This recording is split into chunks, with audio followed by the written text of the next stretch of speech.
오늘은 정말 말씀드리기 망설여지는 충격적인 이야기를 드려야만 하겠습니다. 지금 저염식으로 식단을 관리하고 계신 분들, 특히 고혈압이나 신장 질환 때문에 소금 섭취를 극도로 줄이신 분들은 이 영상을 끝까지 보셔야 합니다. 왜냐고요? 너무 싱겁게 먹는 것이 오히려 생명을 위협할 수 있기 때문입니다. 믿기 어렵죠? 하지만 이미 수많은 연구에서 과도한 저염식이 심혈관 질환, 우울증, 인지 기능 저하까지 유발할 수 있다는 충격적인 결과가 나왔습니다. 지금 이 사실을 처음 들으신 분들은 이렇게 생각하실 겁니다. 소금이 나쁘다고 해서 싱겁게 먹었는데 그게 잘못이라고? 그렇습니다. 저염이 건강의 상징처럼 여겨지지만 지나친 저염은 또 다른 독이 될 수 있습니다. 오늘은 그 숨겨진 진실을 낱낱이 공개하겠습니다. 이 영상의 내용은 일부 의사와 영양학계에서도 논란이 될 정도로 민감한 이야기입니다. 하지만 저는 오랜 고민 끝에 이 영상을 공개하기로 결심했습니다.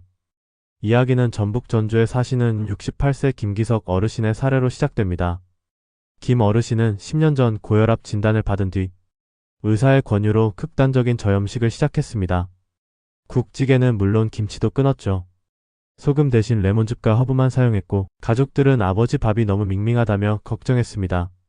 하지만 김 어르신은 소금은 독이다라고 말하며 꿋꿋하게 식단을 지켰습니다. 그런데 1년 뒤 김 어르신은 뜻밖의 병을 진단받았습니다. 저나트륨 혈증 체내 나트륨이 지나치게 낮아 혈압이 급격히 떨어지고 심한 피로감과 어지럼증, 심지어 실신까지 일으키는 질환이었습니다. 서울대병원 내분비내과 이현주 교수는 이렇게 말했습니다.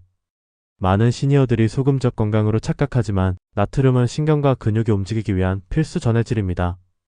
너무 줄이면 몸의 균형이 무너집니다.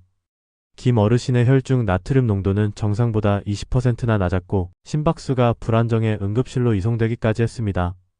놀라운 점은 그분이 한동안 혈압은 정상이었지만 몸은 무너지고 있었다는 것입니다. 이것이 바로 오늘의 첫 번째 충격적인 비밀입니다. 저염식이 고혈압을 막을 수는 있어도 과도한 저염은 생명을 위협한다. 미국 하버드 의과대학 연구팀은 소금 섭취가 너무 적은 그룹에서 오히려 심근경색 발생률이 27% 높았다는 결과를 발표했습니다. 이유는 명확합니다. 나트륨이 부족하면 혈액의 삼투압이 깨져 심장이 더 강하게 뛰어야 하기 때문이죠. 즉 심장에 더 큰 부담을 주게 됩니다. 두 번째 충격적인 비밀은 바로 노인의 기억력입니다. 일본 규슈대 연구팀은 65세 이상 노인 1000명을 대상으로 식습관과 인지 기능을 추적했습니다.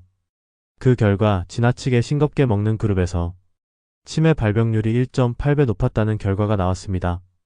교수진은 저염식이 뇌의 나트륨 균형을 무너뜨려 신경세포 간 신호 전달이 약해진다고 분석했습니다. 한마디로 너무 싱거우면 머리가 느려진다는 이야기입니다. 그렇다면 도대체 어느 정도의 염분이 적당한가? 세계보건기구 WHO는 하루 2000mg 이하의 나트륨 약 5g의 소금을 권장하지만 이는 고염식 국가 기준의 상한선입니다. 시니어의 경우 체중 활동량, 땀 배출량에 따라 필요한 나트륨이 달라집니다. 즉 개인 맞춤 저염식이 필요합니다. 이번엔 충격적인 실제 사례를 하나 더 들어볼까요?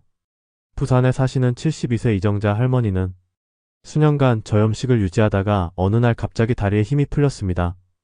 검사 결과 저나트륨으로 인한 근육 경련과 탈수. 병원에서는 즉시 소금물 주사를 투여했고 단 하루 만에 컨디션이 회복되었습니다. 그녀는 이렇게 말했습니다. 나는 소금을 끊었는데 결국 소금이 나를 살렸어요.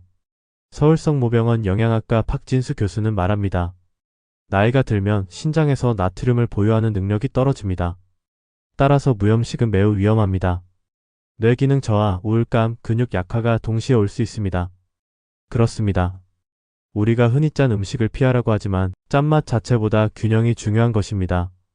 자, 이제 두 번째 이야기를 해드리겠습니다. 충북 청주에 사는 정혜숙 할머니의 사례입니다. 평생 싱겁게 먹는 습관을 유지해오던 할머니는 최근 들어 이유 없는 피로와 가슴 두근거림, 심지어는 숨이 막히는 느낌까지 경험하셨습니다. 검사 결과는 충격적이었습니다. 심장 부정맥 저나트륨 혈증. 담당 의사는 이렇게 말했습니다. 나트륨이 부족하면 전해질 불균형으로 심장의 전기 신호가 흐트러집니다. 마치 전선이 끊긴 것처럼요. 그렇다면 도대체 어디까지가 너무 싱거운 걸까요? 대한영양사협회는 이렇게 설명합니다. 국 한 그릇의 나트륨이 600mg 이하이면 이미 저염식 수준입니다. 하루 3끼 모두 그렇게 먹으면 위험합니다. 즉 하루 3끼 전부 싱겁게 먹는 건 몸의 전해질 균형을 완전히 무너뜨릴 수 있습니다. 그렇다고 또 짜게 먹으라는 뜻일까요? 아닙니다. 오늘의 핵심은 바로 균형 잡힌 염분 섭취입니다. 서울 아산병원 연구팀은 65세 이상 노인 800명을 조사한 결과 적당히 간을 맞춘 식사를 하는 그룹이 무염식 그룹보다 혈압 조절과 신장 기능이 더 안정적이었다고 발표했습니다. 세 번째 충격적인 비밀은 소금의 종류가 중요하다는 사실입니다. 정제소금은 염화나트륨 외에 다른 미네랄이 거의 없지만 천일염, 축염, 히말라야 소금에는 마그네슘과 칼륨이 함께 들어있어 체내 균형을 맞춰줍니다. 서울대 식품영양학과 이은지 교수는 말합니다. 적절한 소금의 종류를 선택하는 것만으로도 혈압 상승 위험을 15% 낮출 수 있습니다. 이쯤에서 여러분께 실천 팁을 드리겠습니다. 저염식이 필요한 분이라면 소금의 양을 줄이기보다 소금의 질을 바꾸는 것부터 시작하세요. 일반 정제소금, 천일염으로 교체. 식사 후 충분한 수분 섭취. 하루 12끼는 국물 없이 건더기 위주 식사. 땀을 많이 흘린 날에는 오이 소금물 1컵 소량. 이렇게만 해도 전해질 균형이 무너지지 않습니다.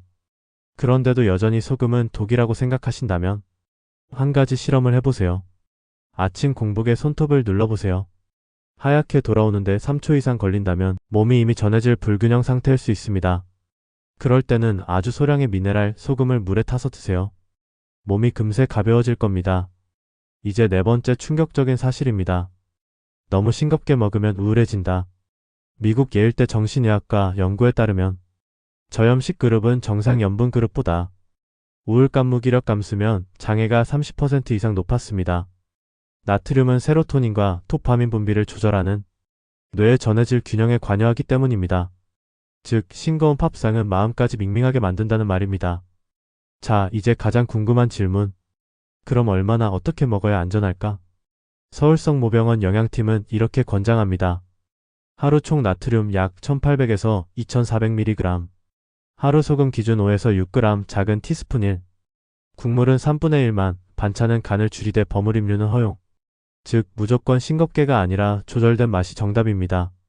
이제 정말 중요한 부분입니다. 소금이 부족하면 생길 수 있는 대표 증상 5가지입니다. 이유 없는 피로와 무기력, 손발 저림 근육 경련, 어지럼증 실신, 집중력 저하, 불면 우울감.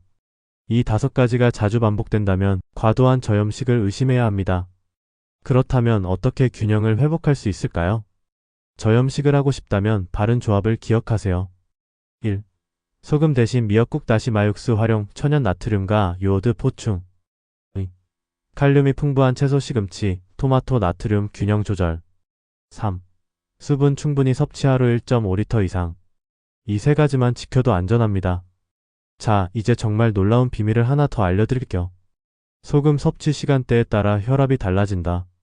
일본 도호쿠대 연구팀은 아침에 소금을 섭취한 그룹과 밤에 섭취한 그룹을 비교했는데 밤에 짠 음식을 먹은 그룹은 수면 중 혈압이 평균 15mmHg나 더 높았습니다.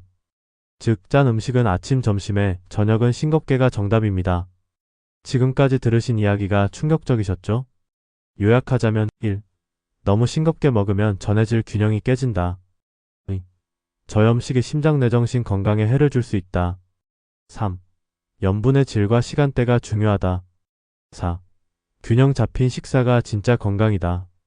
다음 영상에서는 잠들기 전 먹으면 혈압을 안정시키는 기적의 음식에 대해 알려드리겠습니다. 놀라운 비법이 공개될 예정이니 절대 놓치지 마세요.